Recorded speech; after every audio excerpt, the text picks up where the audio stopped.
सद्गुरुदेवनी जय। तूफान आया जब जोरों से डोले पत्ते हजार, કે तूफान आया जब जोरों से डोले पत्ते हजार, કહે બ્રિજેશ ગુરુ ચરણ મેં બચે મૂળ સ્વભાવ. કે આપણે ઇતિહાસની અંદર જે ઋષિમુનિ હતા એ લોકોનું એવું કહેવાનું હતું કે જ્યારે જ્યારે જીવનની અંદર એવું થાય કે કોઈ અકર્મ, કોઈ અજ્ઞાન અવસ્થામાં થઈ ગયેલું હોય અને એનું જ્યારે ફળ ભોગવવાનો સમય આવે, એટલે કોઈ વ્યક્તિના જીવનમાં કોઈ તૂફાન આવી જાય, કોઈ બહુ મોટું વાવાઝોડું આવી જાય, તો જ્યારે જ્યારે વાવાઝોડું જીવનની અંદર આવે છે ને, ત્યારે કોઈ વૃક્ષ હોય એ વૃક્ષના પાંદડાની તાકાત ચેક કરવા માટે આવતું જ નથી. કારણ કે વૃક્ષના પાંદડા ઉપર તો વાવાઝોડાને આત્મવિશ્વાસ હોય કે આગળ આપણો હરખો એવો પવન આવશે ને, એટલે આની અંદર કદાચ કોઈ ઝાડવાની અંદર 1000 પાંદડા હોય ને તો તેને 1000 પાંદડાઓને ડગબખાવી નીચે પાડવાની ક્ષમતા વાવાઝોડાની અંદર હોય. એ શું ચેક કરવા આવે છે? એ કોઈ વૃક્ષના પાંદડા ચેક કરવા નથી આવતું, એ વૃક્ષનું મૂળિયું ચેક કરવા આવે કે આ વૃક્ષ કેટલું પાવરફુલ છે. હમણાંનું વાવાઝોડું હોય તો મૂળથી કે એના થડથી થોડું ઉખડી નથી જતું ને. એટલે સમજેલા વ્યક્તિ આ વાત એ રીતે સમજાવે કે જ્યારે જીવનની અંદર કોઈ જૂના સમયની અંદર અકર્મ એવો થઈ ગયા હોય જાણતા જાણતા, અને જોવા જાય તો જો કે પહેલાં તો વ્યક્તિ અકર્મની વાત કરે, કારણ કે સમજવું હેલું પડે કે જ્યારે જીવનની અંદર એનું ફળ આવે, દુઃખ આવે, ત્યારે જીવનની અંદરથી પાંદડા રૂપી જે વસ્તુ છે, પાંદડા રૂપી વસ્તુનો મતલબ એમ થાય કે શરીર છે, જે ધનબળ છે, જે મન છે, જે આજુબાજુ શારીરિકના જે બધા સંબંધી છે, કે કોઈ સત્તા છે, કોઈ જોબ છે, કોઈ પોસ્ટ છે, આ એ બધી જે વસ્તુ છે આ બધાને પાંદડા સમાન સમજવાની. જીવનની અંદર જ્યારે કોઈ આફત આવે ત્યારે કોઈ વ્યક્તિની રહી નથી, એ જ્યારે એની તરફ મારે ત્યારે કોઈની રહેવાની નથી. એમાં કોઈ વ્યક્તિ કાંઈ નથી કરી શકતું. કે જે રીતે ઉદાહરણ દેતા ઘણા વ્યક્તિ એમ કે કેમ લગ્ન ગાળાની એવી સિઝન હાલતી હોય ત્યારે લગ્નનું એનું નક્કી થતું હોય, એટલે કોઈ વ્યક્તિ એમ કે ભાઈ આ વ્યક્તિ માટે આ ગ્રહ છે, આનો પ્રભાવ વધારે છે, આની માટે આ વધારે છે. એ લોકોને જે કંઈ ભણવામાં આવતું એ કહે ને એમ કે ભાઈ આવું કંઈક વિધિ કરી નાખો એટલે સોલ્યુશન થઈ જાય. સમજેલા વ્યક્તિ એનું ઘણી વખત એ રીતે હોતે રૂપાંતરણ કરી કે છે કે જો થતું હોય તેમાં કંઈ નુકસાન નથી. નકર જો શાસ્ત્ર પુરાણના મત પ્રમાણે જોવા જાય તો એમ કહેવાય છે કે રામ અને સીતાના જ્યારે લગ્ન થયા ત્યારે એ સમયની અંદર એવું થયું હતું કે મોટામાં મોટા ઋષિમુનિઓ કહેવા જાય ને તો વિશ્વામિત્ર અને વશિષ્ઠ એ સમયની અંદર મોટા ઋષિમુનિઓ કહેવાય. લગ્ન થયા હતા ત્યારે એ લોકોને લગ્ન કરાવવાવાળા જ એ લોકો હતા. તો હું જ્યારે લગ્ન પછી તે લોકોને જે વનવાસમાં જવાનું હતું, પછી જ્યારે વનવાસમાંથી આવે ત્યારે ત્યાં જે કંઈ દુઃખો ભોગવા હતા, આવ્યા પછી જે સીતા માતા બતાવે એને પાછું વનવાસમાં જવાનું થયું. આ બધી જે ભવિષ્યની ઘટના હતી અશક્ય કહેવાય કે આ ઋષિમુનિઓને ખબર ન હોય, એ લોકોને ખબર જ હતી બધી. અને ખુદ રામાયણ જો તો એકદમ એન્ડની અંદર એવું બતાવે હોતે કે જ્યારે સીતા માતા બીજી વખતે વનવાસની અંદર વયા જાય ત્યારે લક્ષ્મણને એ લોકો વાત કરતા હોય ત્યારે એ સમયની અંદર જનક રાજાને એવી વાત હોતે ને કરે કે જ્યારે રામનો રાજ્યાભિષેક કરવાનો હતો ને એની પહેલેથી આ બધી ચોખવટ પાડી હતી કે ભાઈ આવું બધું થાય. વશિષ્ઠ મહારાજને વિશ્વામિત્રની સમયની અંદર અત્રિ ઋષિની લોકો આવ્યા હોય ને ત્યારે ભવિષ્યવાણી કરીને કીધું હોય કે આ ઘટના થાય, તો એ લોકોને બધી ખબર જ હતી. તો હું એ લોકોને કોઈ યજ્ઞ કે વિધિ કે એવું કે તાંત્રિક વસ્તુ આવડતી નહોતી કે જેનાથી આજે ભવિષ્યમાં પ્રોબ્લેમ આવવાનો એનું સોલ્યુશન થઈ જાય. બેમાંથી એક વસ્તુ છે, જો કાંઈ લોકોમાં સામે વસ્તુ આવતી જ નથી અને કાંઈ લોકો એવું માનીને બેસે છે કે વ્યક્તિના કર્મના ફળ ઉપર કોઈ વ્યક્તિનું કંટ્રોલ નથી, અને એ જ આપણે સ્વીકારવું પડે કે ઇતિહાસની અંદર મોટા એવા વ્યક્તિઓ થઈ ગયા કે જેના જીવનની અંદર દુઃખ આવે તેમાં કોઈ નવીન વાત ન કહેવાય. તો સેમ ટુ સેમ આપણે વિચાર કરવાનો, જીવનની અંદર દુઃખ આવે એમાં કાંઈ ખોટું નથી. દુઃખ આવવું કે ન આવવું આ કર્મના આધારે છે, પણ દુઃખી થવું કે ન થવું એ વ્યક્તિના પોતાના ઉપર છે. કે જે રીતે સીતા માતા બતાવે તો વનવાસની અંદર હોતે ને એને જે સુખ દુઃખની જે વાત બતાવે, મનનો સ્વભાવ બધું વ્યવસ્થિત બતાવે. કે રામની અંદરનું જે જીવન બતાવે એને હોતે ને જે રાજમહેલની અંદર રહેતા હોય કે વનવાસમાં રહેતા હોય એનાથી એના જીવનની અંદર કોઈ પણ પ્રકારનો કોઈ ફરક ન બતાવે. તો એ જે સમજણ છે આ સમજણ ચેક કરે છે કે બહારનું શરીર છે, રૂપરંગ છે, જે સત્તાબળ છે, ધનબળ છે, જે સુખ સાહેબી છે, આ તો પાંદડાની જેમ છે. એક ફૂંક લાગી તો આવી જાય ને સામે બે વરસાદના છાંટા પડી જાય તો પાછું ઉગી હોતે જ જાય છે. કર્મ એવી વસ્તુ છે કે ભગવાનની દયાથી કે સેવા કરવાનો ક્યારેક ચાન્સ મળી ગયો, 2-5 પછી સેવા થઈ ગઈ તો પછી એમાં થાય છે હોતે તો સામે એનું ફળે મળી જાય છે. ક્યારેક થયું એવું કે ભાઈ યુદ્ધ થતું હોય મહાભારતની અંદર ત્યારે સામેની સાઈડ કૃષ્ણ હોય, આ તો કૌરવ પાંડવોનું યુદ્ધ થતું એમાં ક્યાંક સેનામાં આપણું નક્કી નહીં ભાઈ ક્યાં વારો આવી ગયો, નાની હરખી જગ્યાએ આવે ને ઊંધી જગ્યાએ આવે તો એકાદ 2 તીર મારવા નહીં તો એકાદું તીર એ લોકોને અડી જાય. તો ભોગવવાનો વારો આવે તો ભાઈ અજાણતા થયેલા કર્મો છે અજાણી રીતે ભોગવાઈ જાય. એમાં કોઈ સુખ દુઃખની વાત નથી, મનને સુખી કે દુઃખી કરવાની વાત નથી. જીવન જીવવામાં ખાલી એક જ વસ્તુ પર ધ્યાન રાખવાની કે જે સ્મરણ છે ને આ ચૂકાઈ નથી જતું ને. કારણ કે જો બહારનો કોઈ વ્યક્તિ કર્મ ઉપર બહુ બધું અધ્યયન કરવા બેસે કે એની ઉપર નોલેજ લેવા બેસે, બહુ ધ્યાન રાખવા બેસે ને તો અત્યાર સુધીમાં વિશ્વની અંદર એક એવા આત્મા નથી થયા કે જે 100% કર્મ ઉપર લિસ્ટ કરીને કહીએ કે ભાઈ એટલું કરે તો જીવન સુખી રહે ને એટલું કરે તો જીવન દુઃખી રહે. કોઈ એવા વ્યક્તિ નથી. એટલે હતું કે ઘડીક પહેલાં આપણે વાત નહોતા કરતા કે ભાઈ રામાવતારની અંદર હોતે ને જ્યારે પરમાત્માથી ઉપકર્મ થયા હતા, જ્યારે વાલીનો વધ થયો હતો ત્યારે કૃષ્ણ અવતારમાં હોતે ને ઉપકર્મનો ભુક્તો ભોગવવાનો સમય એવો હતો. હવે એ તો જો કે એ લોકોની લીલા હોય, એ તો વાતમાં એમ કહી જાય ખારું હાલો અમે ભોગવી લેવું, પણ એમાં આપણા કહેવાથી કંઈ થાય નહીં ને. ઓલા જેવું થાય જોક્સ જેવું કે ભાઈ એક વ્યક્તિ હતા એમ કહેતા હતા કે ભાઈ એને એક વ્યક્તિ પાસેથી બીજા વ્યક્તિ પાસેથી થોડુંક ધનબળ લેવા નહીં છે, એટલે 2-5 લાખ રૂપિયા જે હોય એટલે લેવા નહોતા. એટલે એણે કીધું એલા ભાઈ વાલા પૈસા છે એ ક્યારે દેવાનું છે? એટલે કે ભાઈ અત્યારે કંઈ થાય એમ નથી. એ કે હું અત્યારે કંઈ થાય એમ નથી, 1-2 હજાર હોય તો ઠીક છે કે હાલો ભૂલી જાય, પણ આમ 1-2 લાખ હોય તો એમને થોડા ભૂલે. એટલે આ કે જો કંઈ થાય એમ નથી, પણ કામ કરીને 1-2 હજારનો જો તો હપ્તો કરી દે ને તો તને ધીમે ધીમે દેતા થાય. એટલે આ કે વાંધો નહીં. એટલે પહેલો મહિનો થાય ને એટલે 1000-2000 દેવાનો હોય ને કે આનાથી થાય ને. એટલે ઓલા પૂછે કે ભાઈ કેમ ઓલા કંઈ નથી થયું? કે ભાઈ આ વખતે નથી થયું, આવતી વખતે. એટલે આ કે પણ તે ગયા વખતે નથી કીધું, આ વખતે નથી ક્યાંથી થાય? એક કામ કરીને 1-2 હજાર તો તું ભૂલી શકશો નહીં કે તો હપ્તા કરીને તું ભૂલી જાય. એટલે 2-2 હજાર કરીને જે કે 1-2 લાખ હોય ને ભૂલી જાય. એટલે ત્યાં કેવું હોય ત્યાં એ વાતું હાલે, પણ જ્યારે પરમાત્માને જે નીતિ નિયમો ભેગા થાય, જ્યારે ન્યાય હિસાબ કરવાની વાત હાલે ત્યારે ત્યાં કાંઈ ન થાય.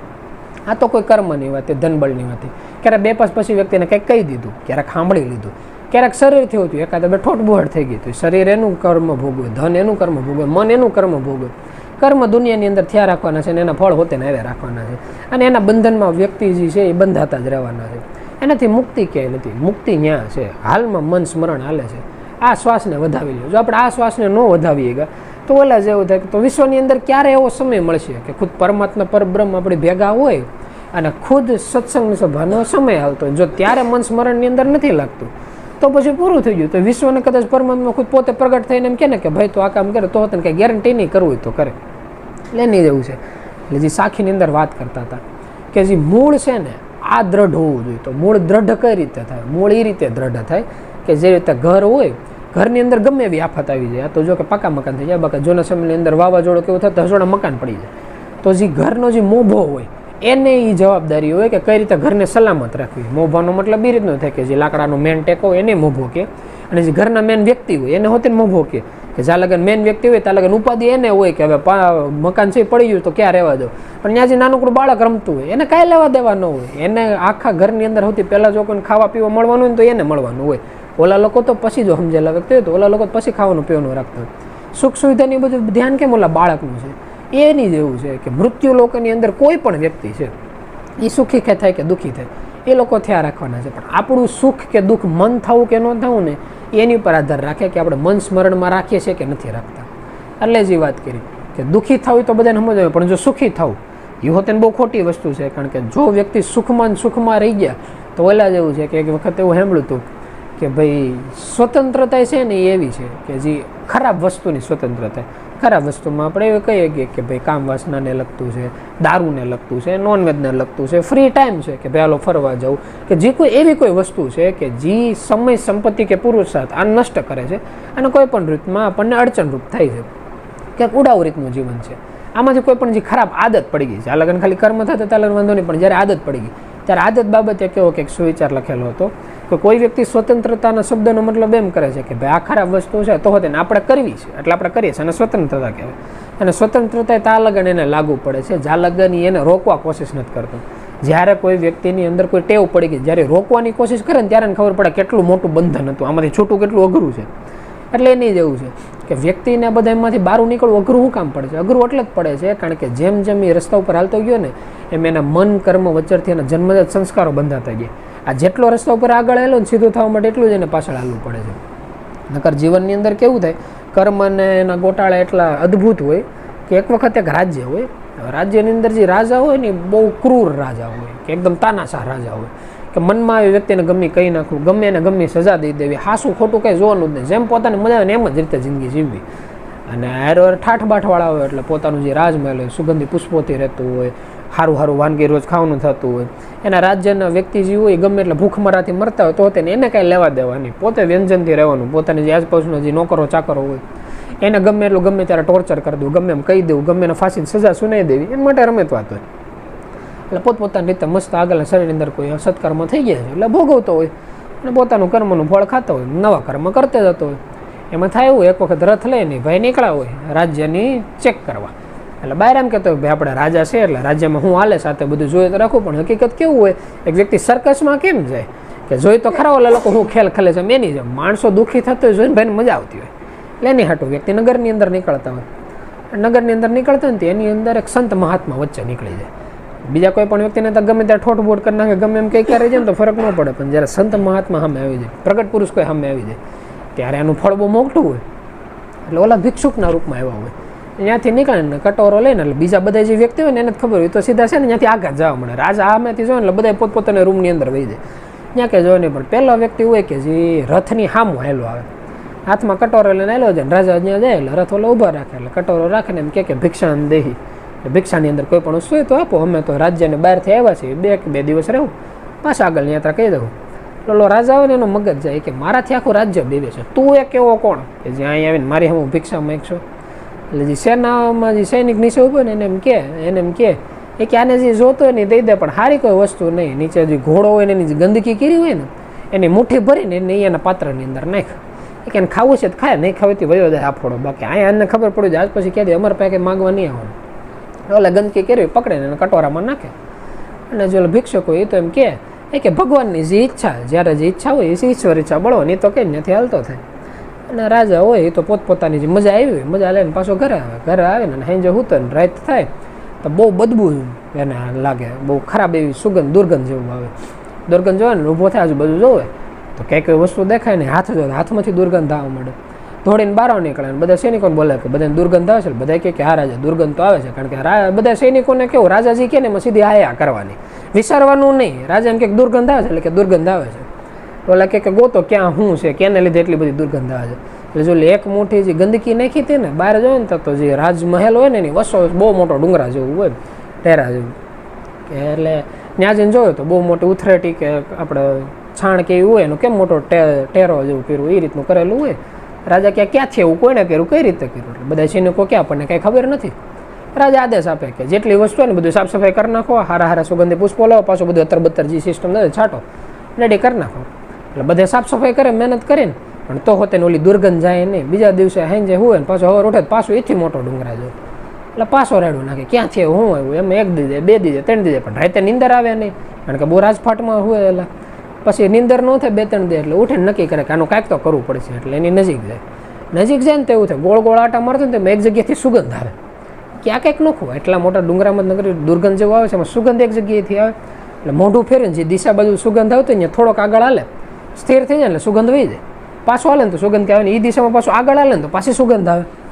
એટલે પોતે નિર્ણય લે કે આ ખબર નહીં ક્યાંથી આવે છે, પણ આનું કાંઈક સોલ્યુશન તો કરવું પડશે. જે દિશામાં સુગંધ આવે ને એ દિશામાં આવેલો જાય ધીમે ધીમે. એમાં જે રાજ્યનું જે રાજમહેલ હોય, રાજમહેલ અહીંયા રહી જાય, એનું જે રાજપાટનું જે રાજધાની હોય અહીંયા રહી જાય, આખું રાજ્ય હોય અહીંયા રહી જાય. પોતે આગળની યાત્રા કરતો આવેલો છે. એમાં જંગલ જેવું આવે, જંગલ જઈને જોવે ને તો એક જગ્યાએ વૃક્ષ નીચે ઓલા જે સાધુ મહાત્મા હોય એની જ બેઠા હોય, એની પાસેથી સુગંધ આવતી હોય. એટલે ત્યાં જઈને રાજા પૂછે એ કે આ જે કંઈ મારા રાજ્યમાં થયું એ તમે કર્યું? એટલે કે ભાઈ કોણ તું, કોણ હું, કોણ કરવા વાળો? મારી પાસે એટલો બધો સમય ન હોય, મને એવું આવડતું નથી, મારી પાસે કોઈ પાવર નથી. હા મને એવી ખબર પડે કે તારા જીવનમાં કોઈ દુઃખ આવ્યું હોય તો એનું કરતા ધરતા કુદરત તું છો, તું તારો પોતે જ પરમાત્મા છો, તે કોઈ એવા કર્મ કર્યા હોય કે એનું ફળ તારે ભોગવવાનું છે. બાકી મારી પાસે એટલી સત્તા નથી, મારી પાસે એટલી શક્તિ નથી કે એનાથી હું કંઈક કરું, અને જો મારાથી થતું તો હું એ હું કામ કરું? એની જગ્યાએ તારા રાજ્યમાં બીજા જે દુઃખી વ્યક્તિ છે એને કંઈક સુખ ન આપું, તને હેરાન કરીને ભાઈ મને શું ફાયદો થવાનો છે? એટલે કે આપણે કંઈ કરેલું નથી. એટલે ઓલો રાજા ઘૂરીએ ચડે એ કે માનું છું, તમારાથી ન થતું, પણ તમારી અંદરથી સુગંધ આવે છે એ વાત તો માનું છો ને. સુગંધ ક્યાંથી? મને સુગંધનું કંઈક કરી દો, તો ઓલા દુર્ગંધનું તું સોલ્યુશન કરી દઉં. આ જો કોઈ તપસ્વી વ્યક્તિ હોય કે જે રાક્ષસ હોય ને એની અંદર હોતે ને આ બુદ્ધિ આવે કે આપણે હેરાન થાય છે ને સોલ્યુશન મળતો ને તો સોલ્યુશન કરી નાખે. અહીંયા બે ને ત્રીજું માથું ત્યાં જોડી દેવે કે જે અત્યારે ઘણા ખરા જ્ઞાની વ્યક્તિ તો અજ્ઞાની વ્યક્તિ ઘણા એની ખ્યાલ નથી હોતો, અને જીવનની અંદર દુઃખ આવે ને તો તેની દુઃખ ભોગવે, પણ જે સત્કર્મના રસ્તા છે, જે સત્સંગના રસ્તા છે, જે સમજણના રસ્તા છે એ રસ્તા ઉપર નથી હાલતા. અને ઘણી વખત વાત કરતા હોતે ને લાગે કે એ શેની બરોબર છે, એટલે આપણે વારો આવે છે. બાકી જે પાછા વ્યક્તિ હોય શાંતિથી સત્સંગ સંભાળते હોય એમાં આપણને સ્મરણ કરવાનો મોકો મળે છે, એટલે જ મળે છે. નકર થાય એવું કે નજર ન પૂકે ત્યાં સુધી પબ્લિક હોય પછી કેવું થાય કે ત્યાંથી ગુરુ મહારાજના દર્શન તો કરવા છે, પણ કેમેરા ટીવીમાં જોઈએ તો ત્યાં જોઈએ, ઘરે જોઈએ, બધું હરખા જેવું થઈ જાય. કદાચ પગે લાગવાનો સમય મળે તો લાંબી લાઈન હોય, એમાંથી વારો આવતા કેટલો સમય લાગે કે એવું લાગે કે અહીંયા ગુરુ મહારાજના દર્શન થાય કે ન થાય, જેથી તેથી જવું તેથી પરલોકમાં થાય, એની જેવી હાલત થઈ જાય. એટલે એવું નથી થતું એનું કારણ જ એ છે કે ભાઈ બધા વ્યક્તિ સમજણના આધારે હરખા રસ્તા નથી હાલતા, એટલે ટ્રાફિક ઓછી રહે. એટલે આ વ્યક્તિ વાત કરે કે તો આનું સોલ્યુશન શું? જો આનું કોઈ સોલ્યુશન હોય તો અમને સોલ્યુશન બતાવો ને. એટલે હજી ગોવાલાજી સમજેલા વ્યક્તિ હોય છે, સિદ્ધ પુરુષ હોય, એમ કે જો મને બહુ વધારે ખબર નથી પડતી પણ મને કર્મ અને જ્ઞાનની ખબર પડે. તારે તો તારી દુર્ગંધ છે ઓછી કરવી છે ને, એ હીન કરવી છે ને, કે હા એ કરવી છે. કે તું મને એક વાત કહેતો, તારા રાજ્યની અંદર કોઈ વ્યક્તિ હોય એ કંઈ તે ખોટું કર્યું હોય એટલે એમાં તો તું માસ્ટર્સ હોય કે હા આપણે જે વ્યક્તિ દેખાણો નથી એને વધેરો નથી ગમે એ રીતે. કે ધાર કે કોઈ વ્યક્તિ કે તારી હમ બોલો તો તું એનું શું કર, એટલે કે એને સજા દઈ દઈ. મને મજા આવે એ રીતે એને ટોર્ચર કરવું, હેરાન કરવું, છેલ્લે એવું લાગે ફાંસી દઈ દઈ. એવું લાગે કે આમાં મન નથી ભરાણું તો એના ઘરના સગા સંબંધીઓ હોય એને હોતે આપણે સજા દઈ દઈ. એક કામ કર, તારા જે ઘરે જાય એટલે જો ટેકરો છે ને ટેકરો તો રહે હજી, તારા કાલથી એક ફેરફાર કરી નાખ કે તું જા ને એટલે જે કોઈ વ્યક્તિ ખોટું કરે કે તને કંઈક ખોટું કહે એટલે તારે કેવું કરવાનું, અપશબ્દ બોલે ને એનું કોઈ રિએક્શન નહીં દેવાનું, તારે એનો સામે કોઈ વળતો જવાબ નહીં દેવાનો, એને કોઈ સજા નહીં દેવાની, કોઈ વસ્તુ જ નહીં કરવાની. તારે તારી જિંદગી જેમ જીવતે એમ જીવવાનું, ખાલી કોઈ અપશબ્દ બોલે ને એની સામું કંઈ નહીં કરવાનું. કોઈ કંઈ ખોટું કરે તો એનું તમ તને બરોબર લાગે એમ કે કોઈ ચોરી કરે લૂંટપાટ કરે એનું જે કર્યું કે, પણ જો અપશબ્દ બોલે એનું કંઈ નહીં કરવાનું. લાગે વાંધો નહીં, બીજા દિવસે રાજ્યમાં આવે અને ડિક્લેર કરે કે ભાઈ કોઈ અપશબ્દ બોલે એની વાંહે આપણને ના પડી છે એટલે આપણે એ કામ નહીં કરીએ. એટલે ધીમે ધીમે ઓલા જે સેના સૈનિકો હોય ને એ અંદર વાતો કરવા મળે, એમાં એકાદાથી બોલવામાં ઓલે જાય કે આ રાજા હતો ને બહુ ક્રૂર રાજા છે, રાજાના કાને તો હોવા જાય પણ કે કરી ન કે કારણ કે ઓલી જે દુર્ગંધ છે એને તો ઓછી કરવી. એટલે પોતે કઠણ થાય ને ઓલા સૈનિકોને ખબર પડે કે આપણે રાજાને કંઈ કીધું ને એને કાંઈ નથી કર્યું. અને સૈનિકોને મજા આવે કે અત્યાર સુધી જેટલું મગજ હેરાન કર્યું હતું બધું ત્યાં જઈને મોઢે સંભળાવીએ. અને રોજ સવારમાં ઓલા ન કે કોઈ મંદિરનો ઘંટો છે જે આવીને વગાડીને વયા એની જેવું કે ભાઈ રાજાને બરોબર લાગે ગમે હાલતો ફલતો નોકરી હતો કે ભિક્ષુક હોય તો તેને આવીને આવડી હોપડાઈને વયા જાય અને જે મજા આવે બોલે છે ને આ ભાઈ કઠણ થાય.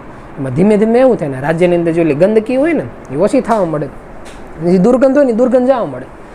ધીમે ધીમે થોડી ઘણી સુગંધ થતી જાય, ધીમે ધીમે સુગંધ થતી જાય એટલે ઓલા પછી જ્યારે હા બધું વ્યવસ્થિત થઈ જાય એટલે ત્યાં જઈને અને ઓલા જે સાધુ મહાત્મા એને કે એ ક્યાંક બહુ કંઈ ખબર ન પડી, આવું તો આની પહેલાંય થતું પણ હું એ લોકો ઉપર કાંઈ કહેતો નહીં, તો આમાં જે દુર્ગંધ હતી ઓછી ક્યાંથી થઈ. એ કે જો પહેલી તો વસ્તુ એ કે તારા કોઈ અકર્મ હોય તે સાંભળી લીધા એટલે અકર્મનું જે ફળ હતું ને ફળ ભોગવાઈ ગયું. પછી હકીકત કોઈ વ્યક્તિએ કંઈક અકર્મ કર્યું છે તો એને તું સજા દેશો એ એક બરાબર છે, પણ બોલવાનું જે તારી અંદર જે અકર્મ થતું એ ભોગવાઈ ગયું એટલે જે ઓલું ખરાબ ફળ હતું નહીં થઈ ગયું. બીજી વસ્તુ તે ક્યારે વિચાર કર્યો આજે દુર્ગંધ હતી ગઈ ક્યાં કે એ કંઈ વિચાર નથી કર્યો કે ઓલા જેટલા અપશબ્દો બોલતા હતા ને હવે એની ઘરે છે એટલે એ બધા એના ઘરે વસ્તુ છે. એટલે જીવનમાં ક્યારેક એ રીતનું થઈ જાય કે સામેવાળો વ્યક્તિ છે આપણને દુઃખી કરવા કોશિશ કરે છે, જો આપણા કિસ્મતની અંદર દુઃખ લખેલું હોય તો જ ઓલો સક્સેસ જાય, નકરી વ્યક્તિ સક્સેસ ન જાય કે એ કોશિશ કરીએ.